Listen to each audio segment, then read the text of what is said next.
Regionaalhaigla Tervise pooltund. Tere kuulama Regionaalhaigla Tervise pooltunni järjekordset saadet. Täna on meil külas Regionaalhaigla erakorralise meditsiinikeskuse ülemarsti juhataja dr. Vassili Novak. Tere! Tere!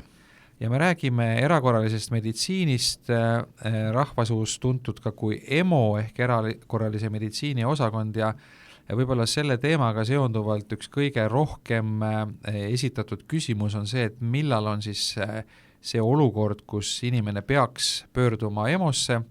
ja millised olukorrad on sellised, mis on lahendatavad perearsti juures käimisega, et kuivõrd on neid piire on võimalik üldse paika panna?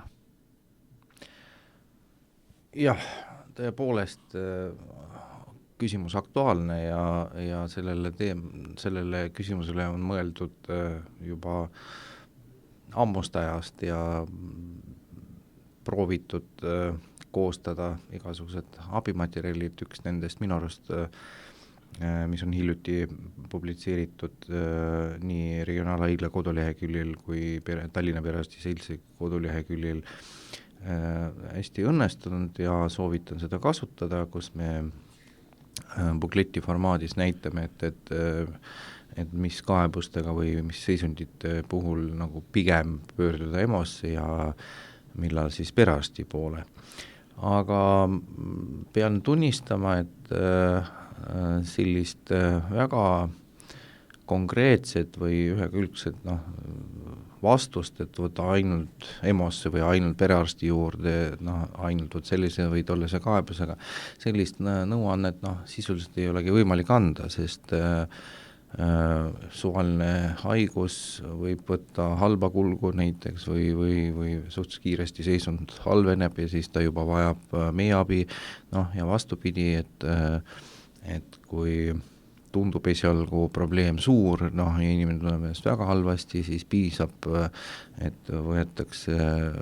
ette elementaarne, näiteks inimene võtab paratsetamooli või ibuprofeeni ja see palavik langeb ja inimestuna paraneb ja siis asi ei ole nii kehv või hull, kui esialgu tundus niimoodi, et eriti kui me räägime lastest, et ema on tihti mures väga, et nähes termomeetril kõrged numbrid ja kohe mõni satub isegi paanikasse aga üldjoontes ma ütlen, et jah, see inimesed oskavad ikkagi kõik sõltub sellest, kui hea side patsiendi ja perearsti vahel, et kui hästi korraldatud see antud konkreetsel perearstikeskusel patsiendide vastuvõtt, kui mugavalt ta saab ennast kirja panna, kui kiiresti talle antakse number vastuvõtule ja kas perearst suudab patsiendile või lähendastele seletada, mis toimub ja mis on vaja ja koostada ravi või uuringute plaan ja ma arvan, et tänapäeval võiks öelda, et juba paljud perearstikeskused suudavad sellist kvaliteetset teenust pakkuda ja inimesed põhiliselt saavad sealt abi ja EMO-sse pöörduvad või tegelikult meie ootame, et EMO-sse oleks toodud patsient kiirabiga, see on selline moment, kus ta isegi parima tahtmise juures ei saa ennast aidata, enam ei saa ka perearst kiiresti aidata, et see on see patsient, mis vajab juba meie abi ja tihti selleks on vaja juba kiirabi, kes toob patsiendi meie osakonda, sest ta teisiti ei saa lihtsalt. Ometi on neid, kes ise pöörduvad EMO-sse päris palju, et seal on järjekorrad tihti ju eriti just õhtuti tundidesse ulatuvad, kuigi päris hästi on see järjekorrasüsteem organiseeritud, aga ikkagi on näha, et inimesed tulevad otse sinna. Jaa, teil on õigus, et 75% meie statistika järgi kõikidest visiitidest, mis EMO-sse toimuvad aasta jooksul, on ise tulijad ja nende hulgas muidugi ka need, keda saadeti, kas spetsialist või perearst, need on üks väike protsent, aga ikkagi nad pöörduvad ise. Ja ainult 25, viimasel ajal natukene muutunud see number, aga ta 1% võrra kõikub natukene ja võib-olla kasvab veidi see kiirabi osa, aga jämedalt need veerand ainult haiged saabuvad meil kiirabi korras. Ja teine moment ja õieti ütlesite, et õhtuni välja, aga see tähendab seda, et patsiendid tulevad päevasel ajal, ehk siis ma ütlen mõned ametnikud, kes arvasid algselt, et EMO-sse nagu pöörduvad siis, kui pärast ei tööta, ehk siis õhtuti võib-olla isegi hilisõhtul või lausa öösel või nädalavahetusel ja meie süsteem näitab, et peaaegu 80% käib päevasel ajal, ehk siis kui vaadata veel 8-4, ehk siis tööpäevadel, ehk siis kui nagu perearstikeskused kindlalt peavad olema lahti, et siis käib suurem osa, rohkem kui pool haigetest. Ja need ei ole sellised haiged, kes oleks eelnevalt perearstiga suhelnud ja perearst oleks neile öelnud, et palun minge EMO-sse. Et me tegime uuringu meie haiglasiseselt, et selleks, et vaadata, kes need siis on, et selgus et paljud ei pöördunudki ja ei küsinudki perearsti käest mingit nõu, perearst kui me online võtsime ühendust ja ütlesime, et vaadake, teie patsient on praegu siin, mitmepäevase probleemiga otsib abi ja isegi tihti meil patsiendi poolt selline informatsioon antakse, et teda ei võetud vastu või ei antud numbrid ja siis pärast vastab, et esimest korda kuuleb, ta ei olegi pöördunud, ta ei olegi ühendatud. Tihti on ka probleem, et inimene helistades ja otsides seda aega perearsti ei saa otseselt perearstiga suhelda, eks ta võtab vastu kas pereõde või lausa registraator või klienditeenindaja ja siis pakutakse talle aega, ütleme järgmisel päeval või lausa järgmisel nädalal nende sümptomite alusel, mis patsient ise ütleb ja siis patsient ei rahuldu sellest või ei nõustu sellega ja siis tahab kohe, ja siis ongi EMO-visiit valmis, aga tegelikult perearst ei teadnudki, et patsient otsis kiiret abi või tahtis kiiresti pääseda oma probleemiga. Nii et normaalne süsteem võiks olla selline, et ikkagi eelkõige päevasel ajal, kui perearstikeskus on avatud, siis esimene kõne, esimene pöördumine on perearsti juurde ja siis seejärel, kui perearsti arvates on vaja otsida vältimatut abi, siis peaks pöörduma EMO-sse, et minu vastus ei. Ja nii imelik, kui et see tundub, et miks? Väga lihtne, perearstil on töö planeeritud, tegelikult ta on perearstid tegelikult vägagi koormatud, neil tööpäev hästi pingeline. Teine küsimus, et seaduse järgi nad peavad vastu võtma iga päev vähemalt 4 tundi ja siis ülejäänud aeg neil on muu tegevused, aga minu arvates võiks rohkem olla see vastuvõtuaega, aga okei, seadusega see paika pandud on ju, kui kaua aega peab olema vastuvõtt, kui palju aega on ette nähtud selleks, et nõustada või visiteerida, koostada aruanded ja mis iganes veel dokumendid. Aga et kogu see aeg üsna perearstil koormatud, kõik need visiidid plaanitud ja ta puhtfüüsiliselt ei jõua vastu võtta kõnesid ja vastata niimoodi kõikidele, kes helistavad ja seletada, et ja tule või oota, helista homme ja nii edasi, see ei ole võimalik. Ja seepärast, kui me vaatasime Skandinaavia kogemused ja me ei saa ennast võrrelda näiteks Ameerikaga või Saksamaa, need hoopis teised tervishoiusüsteemid, aga peaks olema valvekliinikud. Ehk siis minu pärast võib olla mitme perearstikeskuse selline konsolidatsioon, kus on olemas valvearst või valvepersonal, ma võin praegu tuua näiteks Medicum, kes Lasnamäe suur piirkond ja seal organiseeritud küll selline vastuvõtukabinet, mis ongi ette nähtud nendele, kes otsivad kohe abi, nii et nad ei pääse kohe perearsti juurde, perearstil on täna näiteks lastepäev, võtab neid vastsündinud või emasid ja nii edasi, tal noh, ei ole võimalik pääseda täna, aga inimesel on selline mure, mis ta mõnikord isegi mis siis teha, et ta peab lendama, tal on vaja tõendid näiteks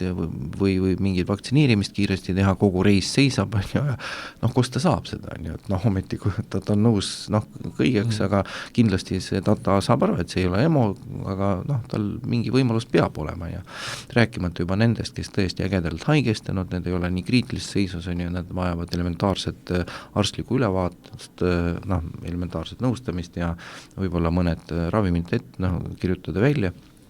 Ja selleks ei pea olema kohe perearstini, et siis, kui see esmaabi antud arstlik abi on ja siis hiljem ta võib planeerida perearsti juures aega ja siis perearst edasi vaatab, kuidas haiguse kulg on, kas ta vajab edaspidi ikkagi spetsialisti või täiendavat uuringut. Mina arvan niimoodi, aga hetkel tõesti see kõik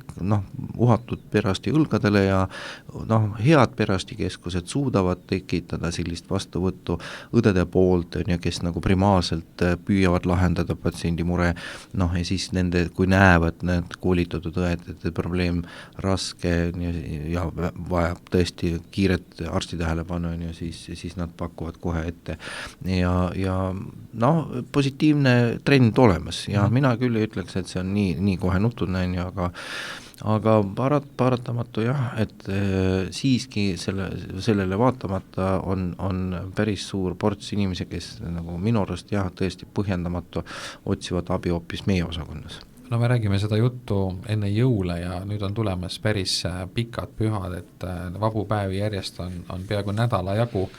ja perearsti juurde sellel ajal saada ilmselt üsna raske, kuna on puhkepäevad ja need vahesed tööpäevad, mis sinna vahele jäävad, on ka koormatud, et mis sellises olukorras teha siis, et kui on ikkagi vaja, kas mingit tõendit või on ka mingi selline probleem, mis ei ole võib-olla nüüd lausa kiirabi väärt, aga ikkagi ei taha nädal aega sellega oodata, et mis te sellistele inimestele soovitate? Jah. Mis ma soovitan? Üks asi, mis on praegu võimalik nii-öelda tagataskust kohe võtta ja pakkuda see, et on meil perearsti nõuande telefon ööpäevaringne olemas, et see teenus on haigekassa poolt makstud ja ma ei tea, kas nad võiks uurida täpsemalt, et kas nad on juba saanud võimalust nõustada isiksustatud, kus neil võimaldatud pääs isikuandmed, nii ehk siis nad saavad et nad näeksid patsiendi haiguslugu, digilugu. Et saab juba teatud määral identifitseerida isikut ja see on küll distantselt võimalik tänapäeval, ID-d ja kõik muud vahendid. Nagu tegelikult pangas ju näiteks, samamoodi. Ja siis sellega annab patsient nõusolekut, siis on näha, millised retseptid, sest tihti inimene võib-olla ei oskagi oma ravimi nimetusse õieti öelda ja mis iganes, et saab siis kasutada need andmed ja siis juba konkreetselt nõustada haiget, et arst siis kuulates need sümptomid võib anda soovituse, et jah, et teie sümptomid piisavalt tõsised või riskid on kõrged, või hinnatud kõrgeks, need soovitatakse siis siiski pöörduda EMO-sse või vastupidi, antakse siis soovitus võtta näiteks palavikualandajad või valuvaigistit või täiendavalt oma vererõhuravimit ja siis jälgida seisundit ja ma arvan, et see on üks kindel soovitus, et paljudel see lahendab probleemi. Kui patsient ei soovi kellega rääkida või tahab ise, siis ma hoiataks ette, et doktor Google ei ole võib-olla kõige parem töövahend või see nõustaja, et mille järgi tegutseda, et kõik, mis on avatud kahtlase väärtusega, ütleme niimoodi, et siin tuleb väga valida, on ju, et võib-olla isegi oma perearsti käest või tuttava arsti käest küsida, on ju, mis saiti ta soovitab, et mitte niimoodi, et lihtsalt panen otsingusse ja eriti, mis ma ütlen, et venekeelsed saidid, on ju, see on äärmiselt kahtlane, on ju, et tuleb ikka vaadata, kust infot võetakse ja mis seal kirjutatakse, et tihti on seal palju sellist müra ja reklaami ja see võib isegi ohtlik olla, kui mingi foorumis teise nii-öelda mitteprofessionaali poolt avaldatud arvamusi lugeda, siis foorumites võib-olla soovitatakse ikka sulaselget jama. Nõus, et on olemas kas tasulised saidid, on ju, kus on võimalik, aga see ei ole meil kombeks, tähendab kasutada sellist tasulist saidid, kus saab nagu õiget nõu, aga pigem lugeda need spetsialiseeritud foorumid, tihti tegelikult kroonilised haiged, võtame skleroosis multiplex või mingisugused muud kroonilised või sellised haigused, mis ei ole võimalik välja ravida, mis tuleb lihtsalt peatada ainult või saavutada mingisugust remissiooni ja et patsiendid ise organiseerivad sellist foorumit, kus jagavad nõu ja infot ja sealt võib mõnikord päris head nõu saada, on ju, aga mõned kliinikud pakuvad sellist online nõu, kus saab saata küsimus arstile, siis spetsialist tutvub ja vastab, siis saab lugeda. Aga kokkuvõttes võtame kokku niimoodi, internet ei ole minu hinnates kõige parem vahend, on ju, selleks, et saada nõu, pigem ikkagi kasutada see arsti nõuande telefon. Et mis sümptomitega pöörduda EMO-sse? Ma varem juba ütlesin, et selline soovitustega buklett on avaldatud ja on trükitud kujul. Selle lingi me paneme siia podcasti juurde ka, et siis kõik, kes kuulavad, saavad seda alla laadida. Üks lihtne selline nõu, et kui patsient tunneb, et ta oma jõududega ei saa hakkama, ta on kas niivõrd nõrk, on ju, või valu on niivõrd tugev, on ju, et ta oma jõududega ta tunnetab, et vajab abi juba, et see on üks lihtne tunnus niimoodi, et ei tohi tõesti oodata, ma ei tea, pikki päevi, et peale jõul 20, meil on ainult paar tööpäeva ka ja siis on juba aastavahetus ja et see võib olla tõesti pikk aeg ja pikk ootamine, et siis võib-olla tõesti planeerida ja pigem pöörduda arsti poole ja kui oma jõududega ei ole võimalik jõuda EMO-sse, siis midagi teha ei ole, tuleb kiirabi kutsuda. Et tihti on sellised kaebused nagu tugev valu, väga häiriv tugev valu, ekstreemne nõrkus, tugev hingeldus, et inimene ei suuda, väga tugevalt hingeldab, nõrkust, ei suuda püstigi, tal hakkab kohe vesima ja isegi vetses käimine on juba raske, on ju. Muidugi siin mõnikord tuleb vaadata, mis on selle põhjused, et võib-olla lihtsalt vana inimesel kõrge palavik ja see, kui noor talub palavikku hästi ja eriti lapsed, nad võivad ikka isegi suure palavikuga oma mänguasjadega mängida, aga vana inimene nii enam ei ole ja tihti meie näeme, et vanade inimeste puhul jääb märkamata see, et tal on tegelikult palavikus, et kogu see probleem on see, et tal tekkis banaalne hingamisteede infektsioon, aga kõrge palaviku tõttu ta jäi äärmiselt haigeks ja näeb välja väga kehvasti ja kutsuti kohe kiirabi ja siis, kui alandati palavik, andi talle juua ja siis see seisund kohe lahenes ja tunneb ennast paremini, edaspidi võib juba pöörduda hiljem perearstile, nii et traumad, no enamus juhtudel vajavad meedikute tähelepanu vältimatu korras, selles mõttes, et kui ikkagi jäse on traumeeritud, inimene kukkunud ja on turse ja tugev valu ja siis midagi teha ei ole, tuleb traumapunkti pöörduda. Selline üsna lihtne näide elust enesest, ma oma kogemusest jagan, et näiteks kui laps, teismeline, mängib jalgpalli, lööb kõvasti jala ära, arvab, et varbaluu on katki, see ikka valutab juba mitu tundi ja iseenesest ilmselt võiks sellega oodata ju ka järgmise päevani või veelgi, aga sa ikka tahad nagu lahendust ja kas siis on mõtet õhtul, ma ei tea, kell 11 minna EMO-sse seda varvast näitama, et konkreetne näide. Ma olen nõus, et võtame niimoodi, et mitte kunagi sõrme või varva trauma ei ole eluohtlik, et selge see, et sellest inimene ei sure, et kus on probleem, et kui sõrme või varvas traumeeritud ja kui tihti ta lihtsalt valutab nii tugevalt, et inimene otsib juba abi. Aga kui valu kustutatud, võetud paratsetamool, antud külm, pandud paikselt kasutatud külmakompressid. Nii, ja siis ei pea tormama kohe öösel või hilisõhtul, loomulikult võib pöörduda järgmisel päeval, normaalsel valgel ajal ja siis tehakse uuring vastav, enamus muidugi, röntgenuuring, kui vaatame luud ja siis vaadatakse mis tüüpi ravi vajalik on ju, et tihti see on konservatiivne ravi, et enamus juhtudel või kui isegi vaadatakse, et on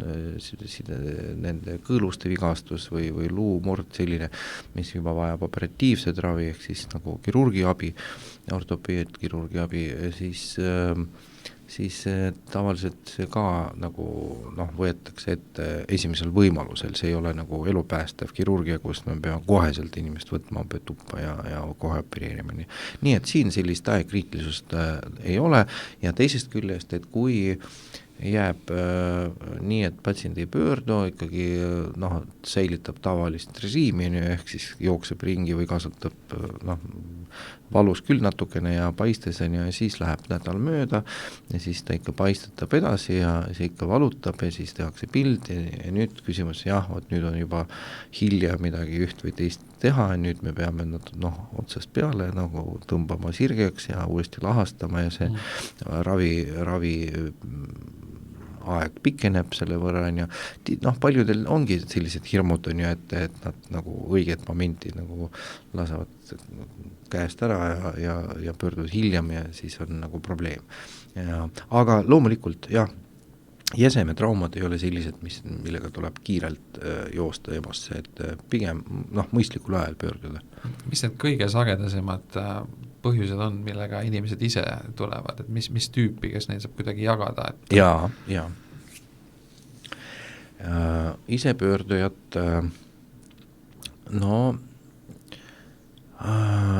meil traumadega pöörduvad circa 20 000 inimest aastas, et nendest enamus on hüppeliigese piirkonna või randmepiirkonna vigastused, luumurrud ja venitused ja väiksem osa haavad, olmetraumad, noaga lõikas näpu ja mõnikord suuremad haavad, kus on juba majapidamises või talupidamises mingi masinaga juba vigastatud ja see siis kukkumistest põrutused, siis on kas suuremad liigesed on ju, et põlve venitused, distorsioonid ehk siis kui kaotas tasakaalu või valesti astus, siis põlv tegi raksu ja nüüd valutab, on ju, et sellega pöörd, see on nagu enamus, on ju, ja siis lähevad edasi väiksemad kukkumisest peahaav, rindkere trauma, et valus hingata, on ju, roe katki võib-olla ja enamus on jah, jäsemete vigastused, randmed, hüppeliigesed, põlved, et nii, kui me räägime mitte traumast, siis on 2 või tegelikult mitu, aga üks on kindel valu, mis ajab inimest abi otsida, et peavalu, kõhuvalu, pigem isegi jah, esimesel kohal tõenäoliselt kõhuvalu,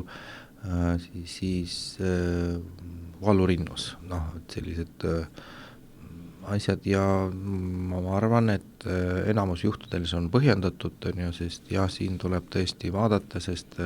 selle taga võib olla ka tõsine haigus, sõltub vanusest ja muudest asjadest, aga jah, kui valu on häiriv, tugev ja ei ole tavaline, on mingisugune uus avaldus, et varem sellist peavalu kunagi ei olnud, nüüd kaasnevad teatud sümptomid, näiteks oksendamine, iiveldus ja siis on see pigem erakorraline case ehk siis juhtum. Nii, siis valu ja siis on nõrkus ja õhupuudus on need kaks elementi, aga siis tavaliselt inimene kutsub pigem juba kiirabi, sest ta puht füüsiliselt ei jõua ise EMO-sse või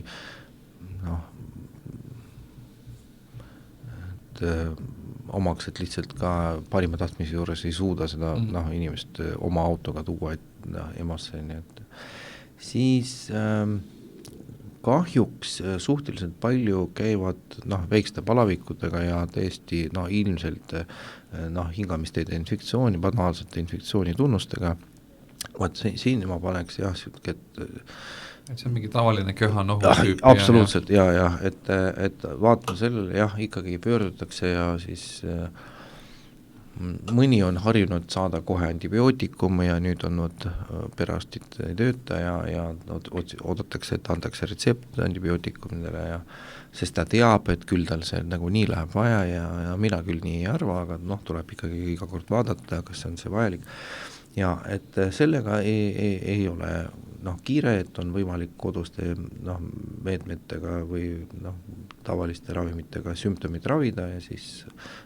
hiljem pöörduda perearstile. Et mis veel? Liigeste paistetused ja valud ilma traumata, et tekib valu liigeses ja jälle see on see üks valumoment, millega, aga veel üks ports,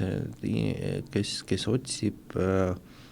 tegelikult uuringu võimalust või konsultatsiooni võimalust, et tal on see alaseljavalu, mis on juba 2 nädalat, siin ei tohi rääkida, et nüüd on jõulud ja nüüd ei ole kõik, sul probleem kestab juba 2 nädalat, aga tegelikult ta otsib abi seepärast, et ta ei näe lahendust seal, tal ei ole keegi seletanud, kuidas see haigus kulgeb, millal, mida me peame vaatama, et tegelikult et uuringut näidustatud alles siis, kui ütleme, teatud aeg valu ikkagi püsib, või tekkinud sellised sümptomid, näiteks jalanõrkus või mis iganes, et ta tuleb ja lootuses, et saada kohe mingi kitsaspetsialisti konsultatsiooni või kohe mingit piltuuringu ja need visiidid ka ei ole põhjendatud, et kuidagi nii. Aga suur tänu meiega oma mõtteid jagamast, stuudios oli Regionaalhaigla